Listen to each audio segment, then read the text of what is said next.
السلام علیکم ورحمۃ اللہ وبرکاتہ۔ میرا نام ہے سرفراز احمد اور آپ دیکھ رہے ہیں سرفراز اسلامک IYI اسٹوڈیو۔ آئیے ہم دیکھتے ہیں ریئیکشن ویڈیو۔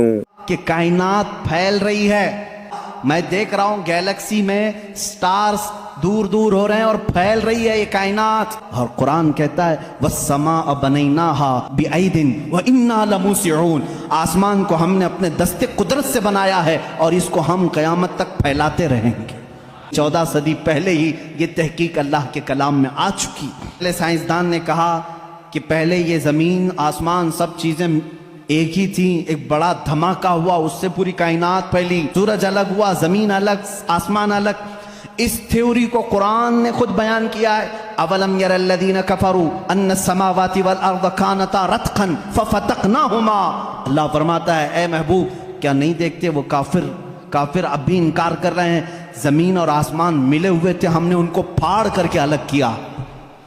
فتقناہما، فتق کہتے ہیں ایسا زور کا دھماکہ ہونا اور جھٹکا دینا جس سے ساری چیزیں بکھر جائیں، اور قرآن نے اس بگ بینگ کا ذکر کیا۔ بلیک ہول کا تذکرہ سورہ واقعہ میں موجود ہے۔ اللہ فرماتا ہے لا اقسم بمواقع النجوم، قسم ہے ان جگہوں کی جہاں جا کر کے ستارے فنا ہو جاتے ہیں، اس کو آج سائنسدان بلیک ہول کہتے ہیں۔ علم نباتات، پودوں کا علم، یہ ایک پورا باضابطہ ایگریکلچر، اس پر تو یونیورسٹیاں قائم ہیں جس میں پودوں کی نشو و نما کے متعلق تحقیقات ہوتی ہیں، اور قرآن اس کی تمام تفصیلات بتا رہا ہے۔ وَمِن كُلِّ الثَّمَرَاتِ جَعَلَ فِيهَا زَوْجَيْنِ اثْنَيْنِ، اللہ فرماتا ہے ہر پھل میں ہم نے میل اور فیمیل رکھا ہے۔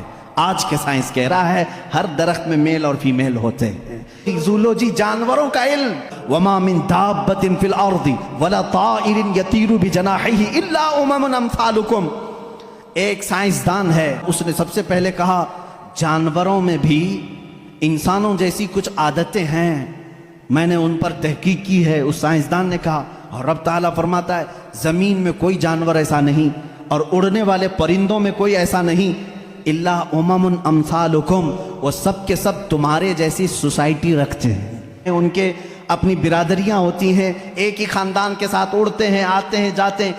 قرآن اس بات کو پہلے بتا چکا ہے۔ چونٹیوں کا علم، ایک سائنسدان ہے، اس نے کہا ہے کہ چونٹیاں بات کرتی ہیں اور یہ سب ایک دوسرے کے کانٹیکٹ میں آ کر کے ہی کام کرتی ہیں، اور قرآن کہہ رہا ہے سورہ نمل پوری چونٹیوں کی آیت سورہ ہے۔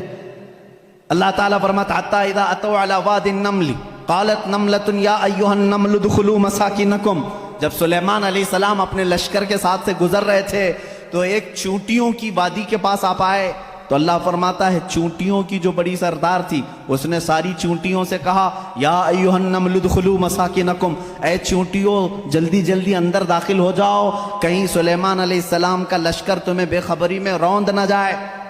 شہد کی مکھی پر ایک بندہ ہے جس نے ریسرچ کیا اور اس کو نوبل پرائز ملا ہے۔ یہ 1975 میں 1975 میں ایک سائنسدان نے تحقیق کر کے بتایا شہد کی مکھیاں کمیونیکیشن کرتی ہیں، ایک دوسرے سے رابطہ کرتی ہیں، اور ان کو ایک ملکہ ہوتی ہے اور وہ آرڈر دیتی ہے اور اس کے آرڈر کے اعتبار سے سب جاتی ہیں۔ اور قرآن میں دیکھو رب تعالیٰ فرماتا ہے وَأَوْحَى رَبُّكَ إِلَى النَّحْلِ أَنِ اتَّخِذِ مِنَ الْجِبَالِ وَمِنَ الشَّجَرِ بُيُوتًا فَاسْلُكِي سُبُلَ رَبِّكِ ذُلُلًا يَخْرُجُ مِن بُطُونِهَا شَرَابٌ مُخْتَلِفٌ أَلْوَانُهُ فِيهِ شِفَاءٌ لِلنَّاسِ، اللہ فرماتا ہے تمہارے رب نے شہد کی مکھی کو یہ علم دیا ہے، اور شہد کی مکھی کا جو ورڈ یوز ہوا ہے عربی میں وہ مؤنث یوز ہوا ہے۔ اللہ قرآن میں فرماتا ہے مکھا نہیں مکھی۔ 1975 میں یہ بھی ایجاد کیا شہد کہاں سے نکلتا ہے، تو بعض لوگوں نے کہا وہ تھوک دیتی ہے منہ میں سے، اب تک تو یہی معلوم تھا۔ 1975 میں ایک سائنسدان نے کہا نہیں، اس کی بیلی میں سے، بیلی فیٹ جو ہوتا ہے پیٹ کی چربی یہاں سے نکلتا ہے۔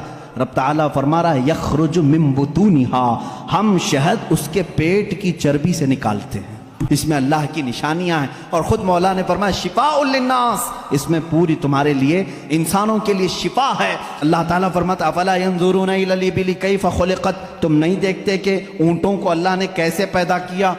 یہ کالجوں میں پڑھایا گیا ہے زولوجی کے اسٹوڈنٹس کو کہ تمام مخلوقات میں اونٹ کی تخلیق ایک سب سے الگ ہے، اس لیے کہ اس کے اندر ایسا مادہ ہے 1 مہینے تک بغیر کھائے پیے زندہ رہتا ہے، پانی جمع کر لیتا ہے۔ تقریباً 1950 یا 60 کے بیچ میں ایک سائنسدان نے کہا کہ مکڑی جانوروں میں سب سے کمزور دل والی ہوتی ہے، اور قرآن کہہ رہا ہے اتخذ وَإِنَّ أَوْهَنَ الْبُيُوتِ، بلکہ اللہ فرما رہا ہے سب سے کمزور گھر مکڑی کا ہوتا ہے اور سب سے کمزور دل بھی اس کا ہوتا ہے۔